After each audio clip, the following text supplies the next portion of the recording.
Hey, what's going on, guys? I got my little TV here set up. Yes, I got my cerveza, my beer over here.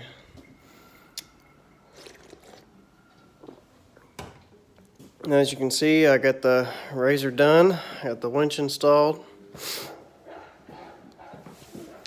Installed him a 2500 Badlands winch. Did a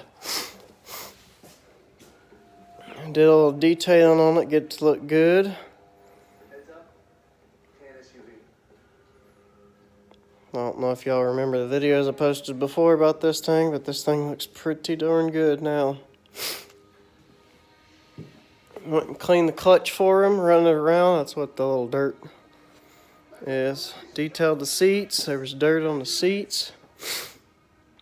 See how shiny it looks. There's still some mud up here that's I gotta scrub off. Got it detailed up real good. I still have yet to install the skid plate. That's gonna come next. Couldn't remember if he wanted me to take off the pouches or not, so I didn't.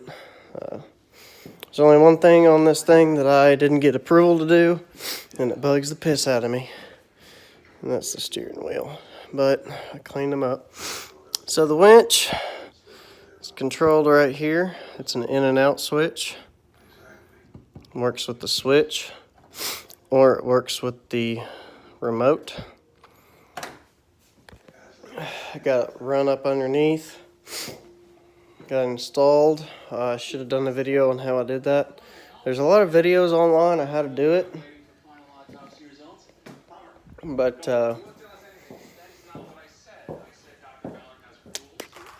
I found the easiest and fastest way to do the winch to where you can use the factory remote, or you can use, as I said, and I wish I had a flashlight. I'm sorry, guys. The lighting in my garage, my new shop sucks. Or it's got in and out switch right there. Out's right there, in's right there. I just mounted it to the dash. It is sturdy. It's on there. Ran the wires up underneath, through the firewall, down. You can kind of see one hanging right there, maybe. Right there. I ran them to where they're there. Now on these 800s, there's only one good way to run it, but I ran it and ran the lines and some loom right here up to the winch. Positive, negative, and the little blue piece right there is the coolant line. It's like a bypass or something. I don't know what that is, but it was interfering with the winch. So I put a little grommet there. It will keep tight. The stuff that I like to use to get these things shining like good is kind of a wax. I found it. It's called Mudslinger by Amsoil. It says speeds cleaning, protects against UV rays, and restores color and lust. Well, that's true. And I'll do a review on my dad's Eiger.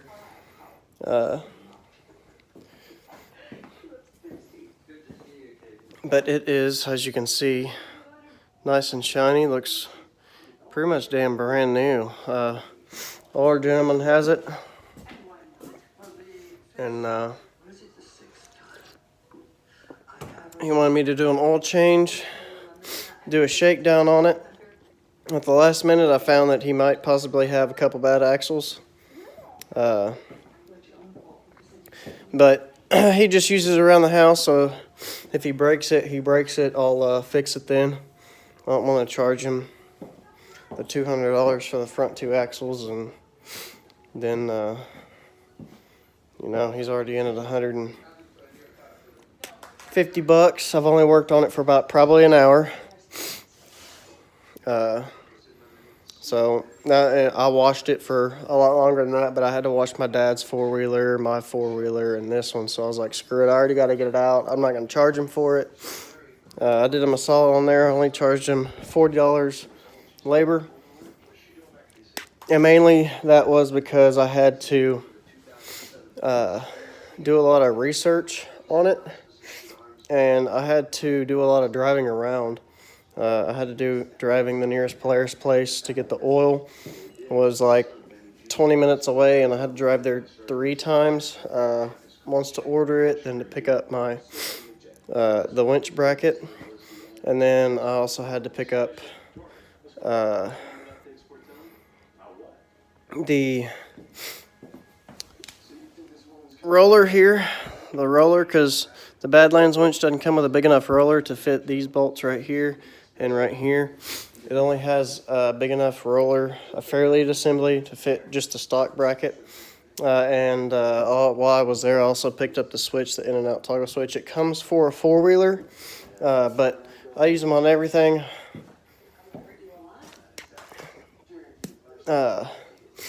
I tightened up his cable so it goes into the gears better. Still having trouble with it in reverse, and I think that's because he puts it, or in park, but I think that's because he puts it in park and just leaves it on the trailer that way. He doesn't really strap it down. He just straps it with a bumper with a piece of string. I think that's where that comes from. I think the cable's pretty stretched a little bit too. So that's that. But yeah, all in all, it's a good running unit. I'd crank it, but it's currently 2:30 in the morning right now. And I just got off of work, kind of tired. What's crazy is it's 32 degrees outside, it seems like. With the wind chill factor, it's in the 20s. The wind's blowing about 30 miles an hour outside right now, and you can't hear with all of the insulation done. I've got my door open to my house, and it is the same temperature in here as it is in my house. So it's about 65, 70 degrees. I kind of like that. They insulated everything, the ceiling, all the walls this summer. I'm going to take that out, so I'm going to have this whole area. I just got a new 150-foot hose reel to go on my little compressor, even though I got 25 foot of hose reel there. I will be taking that out, and then I'm going to put my compressor over there because the wall outlet's right there. I'll be putting my compressor, my stand-up compressor there, and a hose reel right there, and I'll be able to reach the whole entire shop.